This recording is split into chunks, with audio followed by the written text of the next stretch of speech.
হযরত আবু বকর রাদিয়াল্লাহু তাআলা আনহু কারো কোনো কথা শুনলেন না। স্ট্রেট তাকেই নেতৃত্ব দিলেন। নেতৃত্বের ব্যাপারে কখনোই কে বড়, কে ছোট, কে আনসার, কে মুহাজির বা কে সাদা কালো এটা কোনো কিচ্ছুই নাই। নলেজ অ্যান্ড তাকওয়া এই দুটো হচ্ছে ইম্পোর্টেন্ট ফ্যাক্টর। নেতৃত্ব বা লিডারশিপ নিয়ে আমাদের মধ্যে প্রচুর পরিমাণে আকাঙ্ক্ষা, উৎকণ্ঠা, কৌতূহল।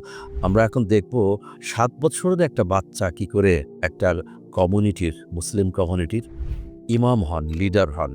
আমর ইবনে সালিমা রাদিয়াল্লাহু তাআলা আনহু নবী করিম সাল্লাল্লাহু আলাইহি ওয়াসাল্লামের কাছে তার কওমের কিছু মানুষ নিয়ে এসে হাজির হয়ে ইসলাম গ্রহণ করলেন এবং বললেন যে, "আমাদেরকে ইসলামের উপরে আপনি আমাকে কিছু শেখান।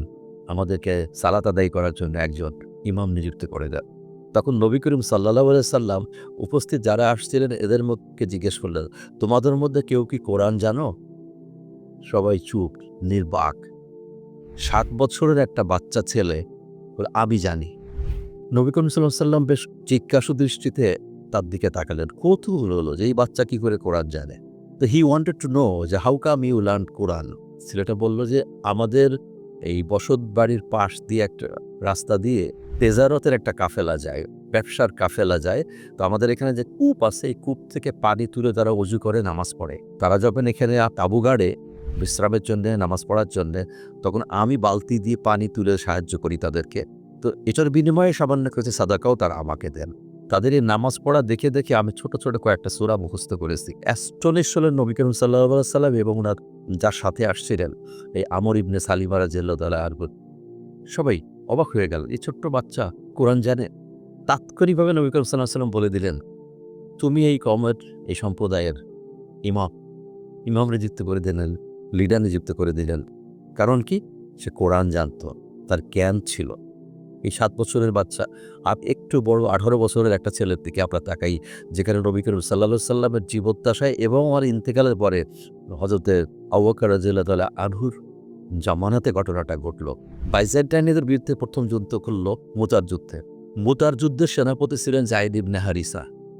যায়েদ ইবনে হারিসা যখন নিহত হলেন, পরবর্তীতে যায়েদ ইবনে হারিসার ছেলে উসামা ইবনে হারিসা ১৮ বছরের যুবক, তাকে নেতা নির্বাচন করলেন হযরতে নবী করিম সাল্লাল্লাহু আলাইহি সাল্লাম এবং তার নেতৃত্বে যুদ্ধ হলো। বাট নবী করিম সাল্লাল্লাহু আলাইহি সাল্লাম যখন মারা গেলেন, এরপর হযরত আবু বকর সিদ্দিক আকবর যখন খলিফা হলেন, সেই নবী করিম সাল্লাল্লাহু আলাইহি সাল্লাম ওই সিদ্ধান্ত তো তিনি অটল রাখলেন।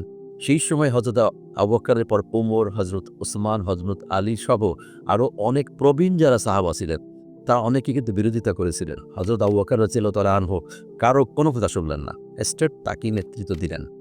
হোয়াট ডাজ ইট মিন? নেতৃত্বের ব্যাপারে কখনোই কে বড়, কে ছোট, কে আনসার, কে মুহাজির বা কে সাদা কালো এটা কোনো কিচ্ছুই নাই। নলেজ অ্যান্ড তাকওয়া এই দুটো হচ্ছে ইম্পর্টেন্ট ফ্যাক্টর।